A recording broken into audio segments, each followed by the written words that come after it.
The gap between staying broke forever and building real wealth is smaller than most people realize. It comes down to about $15,000, a threshold almost nobody crosses, and your salary has nothing to do with it. Nobody in the financial industry wants to tell you this truth because it sounds too simple. They need you to believe wealth is complicated. They need you to buy their products, pay their fees, trust their expertise. But wealth isn't complicated. Wealth is arithmetic, and the arithmetic shows that everything starts working differently once you cross a certain threshold. I'm Raoul Pal. I spent 20 years at the highest levels of global finance, Goldman Sachs, GLG Partners, advising some of the largest hedge funds and institutions on the planet. I've called every major market move of the last 2 decades, the 2008 crisis, the COVID crash, the crypto boom, but here's what nobody talks about. In 2004, I walked away from a successful career running GG's global macro fund. I was burned out. I was questioning everything. I had made money for other people, but I hadn't built the kind of lasting wealth that gives you real freedom. That failure to build my own wealth, despite being surrounded by money, forced me to ask a question that changed everything.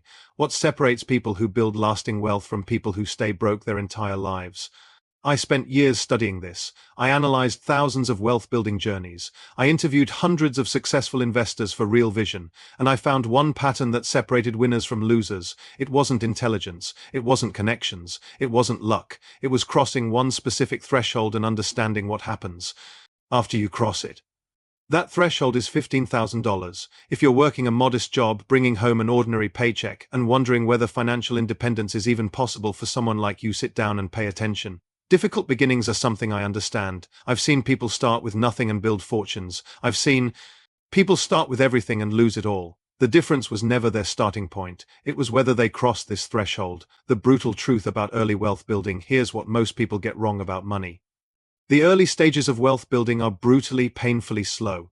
You save a few $100s and it just sits there. Then you add more and the pile grows at a pace that feels almost insulting. Other people are buying things, taking vacations, living what looks like a better life, and you start wondering if you're the fool. Most people quit right here, at the moment when everything feels pointless. What escapes them is that they're standing at the base of an exponential curve. The early part of that curve appears nearly flat, like nothing is happening. But the curve isn't actually flat, it's waiting. Quitting now means never seeing what happens next. The arithmetic nobody teaches you, some simple arithmetic, is worth understanding because the elementary mathematics of compound interest is one of the most important models on earth. Suppose you manage to save $400 a month. That's $4,800 a year. At the end of year 1, you have $4,800 plus whatever small return you earn. Maybe you end up with $5,000. You sacrifice for an entire year, brown bagging your lunches, skipping vacations, driving the old car, and all you have to show for it is $5,000. This is where the weak-minded give up. They look at that $5,000 and calculate how long it would take to become wealthy at this pace. They do the math wrong because they think linearly. If saving $5,000 takes a whole year, they tell themselves, then saving $100,000 will take 20 years. And then I'll be old. So what's the point? The thinking is exactly backwards. This error keeps more people poor than any economic system, any unfair boss, any rigged game you want to blame. Why $15,000 changes everything? The first $15,000 is where everything changes.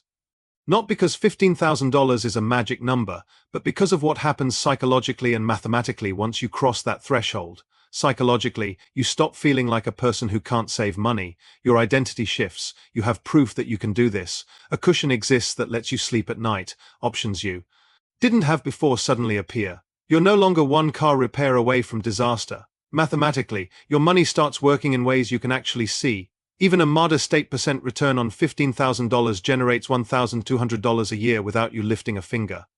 That's not life-changing yet, but it's visible, it's real, and it compounds. The crossover point: here's the part people dramatically underestimate. The returns on your money start approaching, then matching, then exceeding what you can add through savings alone. Let me show you the math. $1,000 saved, a 10% return, produces $100, almost meaningless. $15,000 saved, that same 10% return produces $1,500. That's nearly a third of what you saved from your salary that year. $30,000 saved, the return hits $3,000. Now your money contributes as much as you contribute. $75,000 saved returns produce $7,500. Your money works harder than most people work at their jobs. $150,000 saved returns produce $15,000. Now your money is earning more annually than the entire threshold that changed everything. This is the great secret of wealth. The first portion requires almost entirely your sacrifice, you doing all the work while your money does almost nothing. But a crossover point arrives where your money starts carrying more and more of the load, and you can ease off the gas a little. Most people never reach this crossover point because they quit during the hard part, quitting when they're doing all the work and their money is doing nothing. They look at the math and can't imagine how this slow crawl could ever turn into real wealth. But the math doesn't lie. The curve is exponential, the early part flat, the later part steep, and nobody gets to the steep part without surviving the flat part first. The three mental errors that trap people in poverty. Understanding these errors is worth your time, because these aren't just mistakes, they're wealth killers. Error number 1. Impatience. Great investing demands delayed gratification. And if you didn't get the deferred gratification gene, you've got to work very hard to overcome that. Most people cannot sit still, cannot wait. They see neighbors buying boats and taking cruises and something inside them breaks. Missing out becomes an obsession. So they spend their seed corn to feel better today and guarantee their poverty tomorrow. The arithmetic of patience is brutal. In the early years, you're saving $400 a month and watching your account grow by tiny increments while the world around you screams to spend. Advertisements hit you thousands of times a day. Your co-workers talk about their new cars. Social media shows you carefully curated images of people living lives you can't afford. And something in the human brain interprets all of this as evidence that you're falling behind, that your sacrifice is pointless, that you should just enjoy life now because tomorrow isn't guaranteed anyway. This is where most wealth-building attempts die. Not from bad investments, not from market crashes, but from the simple inability to wait. The person who could have been wealthy at 50 is broke at 50 because they couldn't tolerate being less flashy than their neighbors at 30. I've seen this pattern destroy more potential wealth than any market crash. Hedge fund managers who made millions and spent tens of millions, traders who hit it big and then blew it all trying to look successful. Your income level has almost nothing to do with whether you build wealth. High earners go broke all the time because they simply scale up their spending to match or exceed whatever they bring in. A person earning $40,000 who saves $5,000 a year will end up wealthier than a person earning $200,000 who saves nothing. The arithmetic doesn't care about your job title or your tax bracket. Error number 2. Envy. The world isn't driven by greed, it's driven by envy, and I've watched envy destroy more financial plans than any market crash. You have a good plan, you're saving money, you're making progress toward $15,000. And then you see someone else getting richer faster than you. Suddenly your plan feels inadequate, so you start taking stupid risks to catch up, spending money to prove you're not falling behind, destroying yourself trying to match people who might be destroying themselves too. What makes envy particularly dangerous is that it attacks people who are actually succeeding. You don't need envy to destroy someone with no plan and no discipline. Those people will fail anyway. Envy reserves its worst damage for the person who was doing everything right until they looked sideways and saw someone else pulling ahead. The neighbor with the new car might be financing it at 18% interest. The colleague who just bought the bigger house might be one layoff away from foreclosure. The friend who seems to be getting rich quick might be about to lose everything. You don't know their real situation, but envy doesn't care about reality. Envy only sees the surface, and the surface is designed to deceive. Someone will always be getting richer faster than you. This is not a tragedy. The tragedy is letting that fact derail your own progress toward $15,000. I conquered envy in my own life years ago. When I left the hedge fund world and moved to the Cayman Islands, I stopped comparing myself to the traders making $50 million a year. I started measuring myself against my own goals, my own timeline, my own definition of freedom. That mental shift alone is worth millions of dollars over a lifetime. Error number 3. Self-pity. Self-pity gets pretty close to paranoia, and it's one of the hardest things to reverse once it takes hold. Every time you find yourself drifting into self-pity regardless of the cause, stop it immediately. Your situation might be difficult, your starting point might be low. Self-pity still won't help, it will only paralyze you and make you weaker. I've interviewed hundreds of successful people for Real Vision. Billionaires, legendary investors, self-made entrepreneurs. Not one of them got there through self-pity. Every single one of them faced setbacks that would have justified giving up, and every single one refused to feel sorry for themselves. The inversion principle. Inversion is one of the most powerful mental tools for getting rich, and almost nobody uses it. Most people think about success by asking, "What do I need to do to get rich?" But that's the wrong question. The right question is, what would guarantee staying poor forever? And how can I avoid those things? An old saying captures this perfectly. All I want to know is where I'm going to die, so I'll never go there. What guarantees financial failure? The answers become obvious once you bother to list them. Spending more than you earn, guaranteed failure. Not saving anything, guaranteed failure. Taking on high interest debt, guaranteed failure. Being unreliable, guarantees nobody will want to work with you or promote you. Feeling sorry for yourself makes you passive when you need to be active. Acting on envy makes you take stupid risks once you've identified all the behaviors that guarantee failure. The strategy becomes simple. Don't do those things. Remarkable long-term advantage comes from trying to be consistently not stupid instead of trying to be very intelligent. People are trying to be smart. All I'm trying to do is not be idiotic, but that's harder than most people think. The system that works, a principle that seems obvious but gets almost universally ignored, deserves attention here. Spend less than you make, always be saving something, and over time it will begin to amount to something.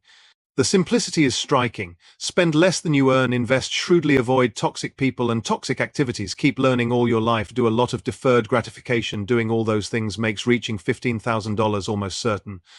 Not doing them means you're going to need a lot of luck. Let me tell you what happened after I left the hedge fund world. I moved to Little Cayman. I simplified my life. I stopped trying to impress anyone, and I built Real Vision from scratch, a media company that now reaches millions of investors. But here's what most people don't understand about that growth. It didn't happen because I got smarter. It happened because I built a system and stuck to it. The same principle applies to personal wealth. Getting to $15,000 requires a system, not motivation, not willpower, a system. You automate your savings the day you get paid. You track every dollar. You increase your income through side work. You cut wasteful spending, and you do this every single month, regardless of how you feel. The danger of leverage. Something about leverage needs to be understood, because this is where smart people destroy themselves. Right before crossing $15,000, 3 ways exist for smart people to go broke: liquor, ladies, and leverage. Leverage being the worst. The pattern repeats over and over. A person accumulates some wealth, maybe $8,000 or $10,000, and then gets impatient. Borrowing money to invest follows. Crypto on margin, options trading, leveraged ETFs. For a while it works beautifully because leverage magnifies gains. Then something goes wrong. The market drops, and suddenly leverage is magnifying losses. Everything is lost. I've seen this destroy more promising investors than any market crash. People who were on track to cross $15,000 and never had to worry about money again wiped out because they got impatient and added leverage. The beauty of building wealth the slow way is that you only have to do it once. Getting to $15,000 without leverage means nobody can take it away from you. Earning power deserves discussion because saving money is only half the equation. The safest way to get what you want is to try to deserve what you want. Earning more requires becoming more valuable, developing skills that people will pay for, becoming reliable, knowledgeable, and capable. Learning must continue forever. People constantly rise in life who are not the smartest, but they are learning machines who go to bed every night a little wiser than they were when they got up. Over a long run, that makes all the difference. Wisdom acquisition is a moral duty. Lifetime learning is mandatory. Without it, you're not going to do very well. No wise people exist who don't read all the time. None. Zero. If you're sitting there with a small salary thinking you're stuck, understand this. Your salary today is not your salary forever, but it will be your salary forever if you stop learning. Continuing to learn increases your earning power. As your earning power increases, your ability to save increases, and as your savings increase, compounding takes over. Why $15,000 opens doors. Let me tell you about something I witnessed early in my career. A friend of mine had saved exactly $15,000. That was every dollar he had. He used it to buy into a small investment opportunity, a private deal that required a minimum of $15,000 to participate. 3 years later, that $15,000 had turned into $52,000, his first real taste of what capital can do when deployed intelligently. But here's the key: he couldn't have done that deal with $5,000. The opportunity required $15,000 minimum. Being below that threshold meant he would have watched that opportunity pass by. Crossing the threshold meant he could participate. The point isn't that you should do exactly what he did. The point is that once you have $15,000 in capital, opportunities appear that are invisible to people without capital. Capital attracts opportunity, and opportunity generates more capital. The rich get richer not because the system is unfair, but because having money allows you to make more money. Your job is to get enough capital to enter that virtuous cycle, and $15,000 is where that cycle begins. The patience that makes you rich patience is where most people fail. The big money is not in the buying or the selling, it's in the waiting. Most people cannot wait because they want to feel active. Buying and selling constantly means paying fees, paying taxes on short-term gains, interrupting the compounding process that would have made them wealthy if they had just sat still. The first rule of compounding: never interrupt unnecessarily. Every time you sell an investment that's working, you pay taxes. Every time you pay taxes, you have less capital compounding. Simple arithmetic governs all of this, but people keep getting it wrong because they can't sit still. Why this matters right now: here's something critical you need to understand about where we are right now in 2026. We're at the end of a 75-year debt cycle. I've studied these cycles for 30 years. I've seen what happens when they end, and they don't end quietly. Total debt in the economy is over $95 trillion. Government debt alone is approaching $40 trillion. When you reach the point where interest payments exceed defense spending, you're at the end stage. We crossed that line already. And when debt cycles end, three things happen: defaults, restructuring, or inflation, every time, throughout 500 years of history. And in every case, the people with capital survive and prosper. The people without capital get destroyed. Getting to $15,000 before the crisis hits means you're a buyer when everyone else is forced to sell. You can pick up assets at fire sale prices, you can wait out the storm, you can take advantage of the chaos instead of being a victim of it. This is not optional anymore. This is survival. The window is closing. We're 12 to 24 months away from the next major deleveraging. And if you don't have $15,000 by then, you're going to be one of the casualties. Not to do with growing wealth. What not to do with growing wealth matters because many people go wrong right at the moment of success. Don't start living large the moment you cross $15,000. The people who build lasting wealth keep their expenses flat even as their savings grow. Every dollar you don't spend is a dollar that compounds. Don't listen to people selling complex financial products. The financial industry makes money from complexity. You make money from simplicity. Don't check your investments every day. The more often you look, the more likely you are to do something stupid. Don't try to time the market. Just find good investments and hold them. The freedom that awaits the point of getting rich is not accumulating possessions. The point is freedom. It's about being able to make your own choices without asking anyone's permission. Being broke means taking whatever job you can get, accepting whatever terms are offered, having no leverage in any negotiation. Having $15,000 changes everything. Saying no becomes possible. Waiting for the right opportunity becomes an option. This is what changes after $15,000. Your whole relationship with life starts to shift. Your action plan, if you want to carry one message from everything I've told you, here it is: spend less than you earn, work hard, keep learning, be reliable, be patient, avoid debt, avoid envy, avoid self-pity, stay within your circle of competence, don't do stupid things. None of this is complicated, but all of it is difficult. The difficulty lies not in understanding what to do, but in actually doing it, day after day, year after year. When the progress is slow and the temptations are constant, the first $15,000 will be hard. You'll wonder if it's worth it. You'll be tempted to spend it. You'll watch other people who seem to be living larger lives. Ignore all of that and stay the course, because once you cross $15,000, something starts to shift. Proof that you can do this exists. Your money starts earning enough that you can see it. The psychology of scarcity begins to lift.